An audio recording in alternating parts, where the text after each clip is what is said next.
Hello guys, आप लोगों का स्वागत है आपके अपनी यूट्यूब चैनल टॉपर स्ट्रीट पर। तो जैसा कि आपको पता है कि डेली हम लोग मॉर्निंग अपडेट लाते हैं, उसी तरीके से आज भी हम लोग मॉर्निंग अपडेट लेकर आए हैं।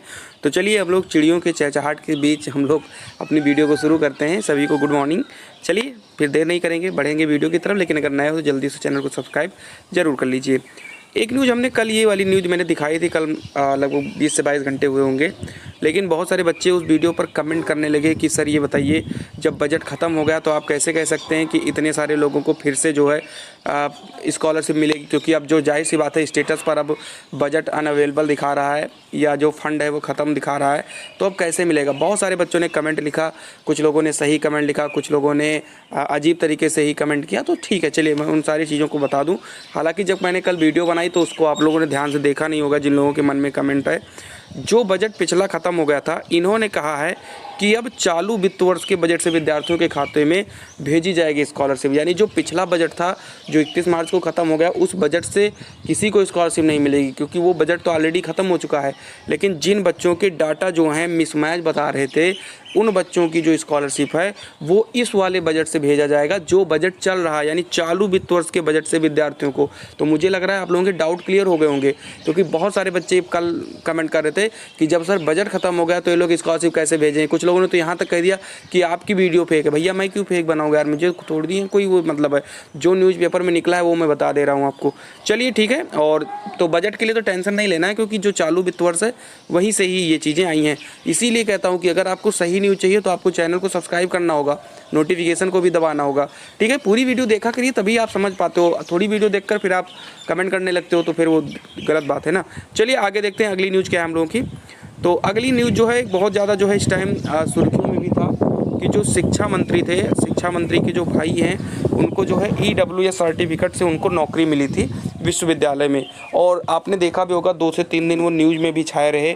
उन पर विवाद भी हुआ सतीश द्विवेदी जी पर कि जो है आप अपने भाई को कैसे नौकरी दिला सकते हो, जबकि ये है, मतलब बहुत सारी विवाद हुई इसमें। तो आज जो है अंतर्गत जो है शिक्षा मंत्री के भाई ने विश्वविद्यालय की जो नौकरी उन्होंने की थी, उन्होंने उससे इस्तीफा दे दिया है और उसको छोड़ दिया है। क्या है मामला, देखते हैं। सिद्धार्थ विश्वविद्यालय में EWS कोटे से नियुक्त में विवाद के बाद बेसिक शिक्षा राज्य मंत्री डॉक्टर सतीश द्विवेदी के भाई डॉक्टर अरुण कुमार द्विवेदी ने बुधवार को असिस्टेंट प्रोफेसर के पद से इस्तीफा दे दिया है। विश्वविद्यालय के कुलपति ने डॉक्टर अरुण कुमार का इस्तीफा स्वीकार किया। ठीक है, जो कुलपति हैं उन्होंने ही स्वीकार किया है।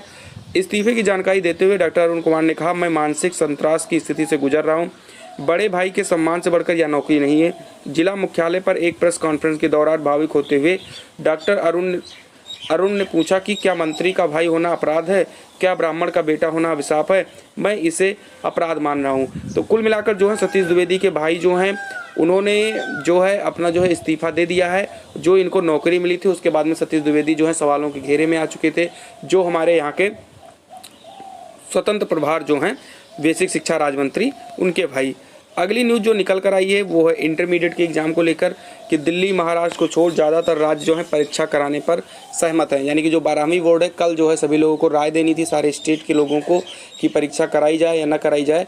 तो सिर्फ दिल्ली और महाराष्ट्र की सरकार कह रही है कि नहीं, परीक्षा नहीं होनी चाहिए। बाकी जितने भी राज्य हैं, चाहे 32 यहाँ पर लिखा गया, आप देख लीजिए कि 32 राज्यों और केंद्र शासित प्रदेशों ने दी लिखित सहमति। शिक्षा मंत्रालय ने तैयार की रिपोर्ट। यानी इन लोगों ने तो ये कह दिया कि पेपर करवाया जाए, लेकिन दिल्ली और महाराष्ट्र, जैसा कि आपको पता है कि वहाँ पर कोरोना केसेस भी बहुत ज़्यादा हैं, इसलिए वो लोग थोड़ा सा पीछे भी हट रहे हैं।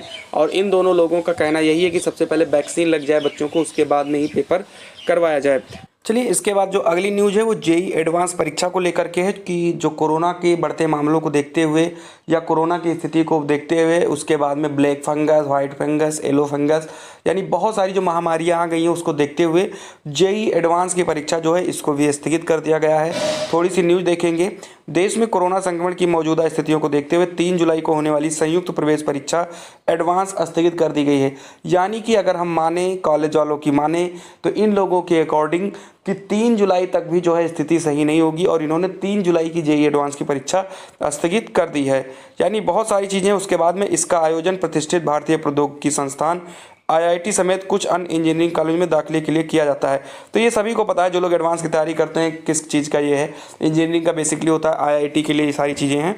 उसके बाद में 12वीं बोर्ड परीक्षा के पैटर्न और समय को लेकर राज्य जो हैं असहज हैं।